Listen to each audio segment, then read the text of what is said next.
Over the past 20 years, I've looked after over 5,000 rental properties, and many people actually choose to rent because it makes more sense to their life. The government will be screwing these people over if they try and drastically reduce the private rental sector like they're trying to do. For some people, renting makes sense, like young professionals starting their careers may not know where they'll be living in a few years' time. People who move frequently for work, contractors, consultants, military staff, airline workers, other people who relocate often.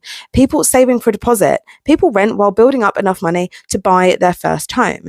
People relocating to a new city or country frequently want to rent first to learn the area before committing to buying in that country. Students who only need accommodation for a few years while studying might not want to live in halls of residence and have a bit more independence. People going through major life changes such as divorce, separation, bereavement, or a job move. Couples testing living together, they will rent frequently before deciding to whether to buy a new home together.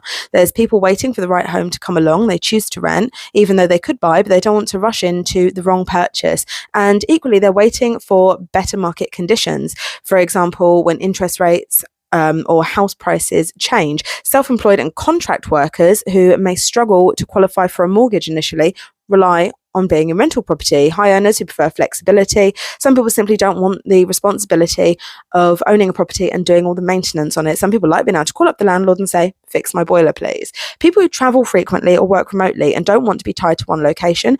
Retirees who sell their home and rent to avoid maintenance and free up capital.